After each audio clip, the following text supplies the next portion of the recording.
That same night, Sandy sat on her stoop with Stink at her feet. Stink is her dog. He was kind of an odd character in and of himself.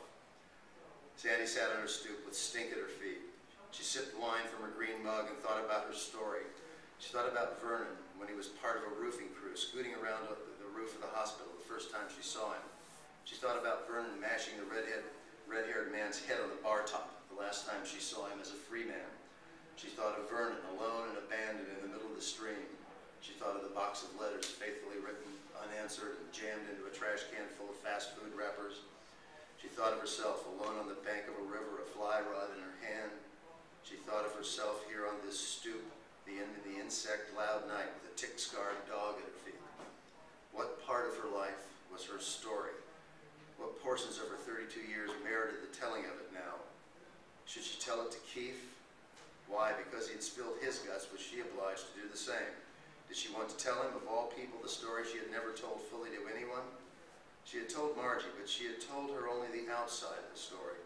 The inside of her story remained solely in her custody. Did she want to tell her story now? Need to tell it now? Need to speak it out once, fully and finally? Was Keith the audience she had been waiting for? When Sandy arrived at Keith's bungalow the next afternoon, the old man was not on the sofa. He sat hunched over his tying bench, peering through the magnifying loupe at the fly in progress in the vise. His waiting staff leaned against the edge of the bench within easy arm's reach. He barely grunted a greeting when Sandy knocked lightly and entered. He was sullen today, no longer loquacious and curious as he had been the night before. Sandy was merely an intruder again. She would have to give him something, make an offering in exchange for her persistent presence here. Keith scowled and continued his work as she felt his forehead for any remnants of fever, fingered the bruise on his temple, and slipped the tip of her stethoscope under his shirt to listen to his lungs. The wrap on his ankle was fraying and dirty. She would have to change it before she left tonight. She pulled the stethoscope from her neck and watched over Keith's shoulder as he wrapped a brown thread meticulously around a bare hook shank.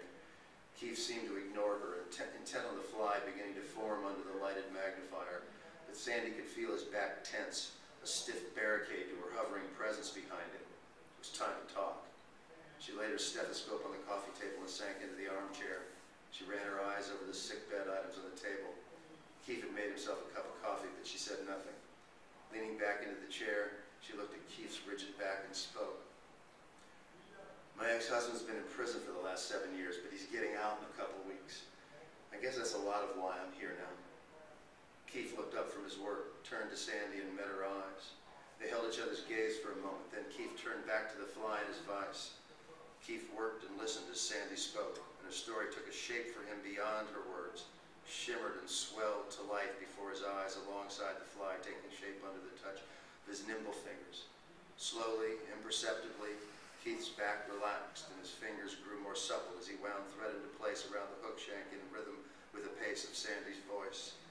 She led him through the slaughter at the bar, the blood, the icy mist in the air that night. She omitted the lingerie.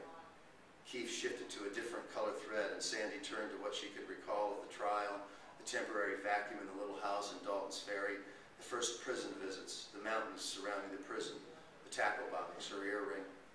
She slowed, lingered over the parts that still puzzled her, the absence of Vernon's scent in the house, the tingle in her fingers when she touched the fly rod, the name of Dismal Creek, the sensation of having returned home when she first stepped into a trout stream with a fly rod in her hand. And Keith's hands fluttered over his vise as she scratched out a form for these parts. Keith laid 2 pieces of iridescent feather to the hook shank, pinched them into position, and began to wind thread around them as Sandy rose into the escape plan. The Mondays waiting, the fishing, the big brook trout, Vernon exploding from the brush into the creek. Delicately placing the tips of his scissors to the thread securing the feathers in place, Keith clipped the thread from the completed fly as Sandy's narrative closed around the image of the abandoned, frantic convict clambering out of the creek and her absolute certainty that the split-second decision she made that day was no choice at all, but in fact her only viable option at the time. Keith lifted his eyes from the magnifying loupe and sat upright at the tying bench. He laid down the tiny scissors and turned to Sandy when she stopped talking. His eyes followed her as she stood from the chair and walked into his kitchen and drew a glass of water from the tap. What happened then, he asked. Sandy slumped back in the armchair, exhausted, drained. drained by the telling so long in coming. She raised the glass to her lips and drank steadily, swallowing half of it, then rested the glass in her lap, cradled loosely in both hands. Depleted, she surrendered the rest of her story in brief. In a few sentences, she brought Keith up to the present, the ease of divorcing a man in prison, the letters, both plaintive and threatening, arriving with regularity, Vernon's impending release, the move to the little house outside Damascus on Willard Road, the new job at the nursing home, and inheriting a towering pile of tires and an angry, heartbroken dog, her acceptance of the fact that she had merely delayed the inevitable.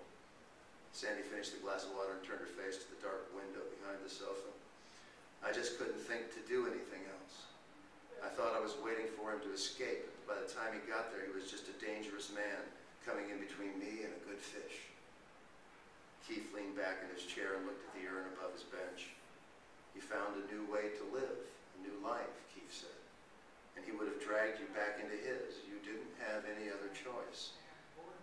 You don't think I'm the worst bitch who ever lived, Sandy said. Keith pushed himself up from the tying bench, clutched his waiting staff, and hobbled to the side of the armchair, resting his free hand on its back behind Sandy's head. I think it's an honor to know you, Sandy Holston. Bracing himself on the staff in the back of the chair, Keith leaned down. Sandy watched his face descend to hers, then closed her eyes as he kissed her lightly on the forehead. Keith pushed his wobbling body upright again and shuffled around the table and lowered himself onto the sofa. So, what happened, he said. Sandy opened her eyes and pinched her eyebrows together in response to Keith's question. What happened, he said again. Did you ever get back there and get that big brook trout? The sound of Keith's voice, Sandy felt her body relax, clean and replenished. Yes, she said, the next week. What'd you take it on?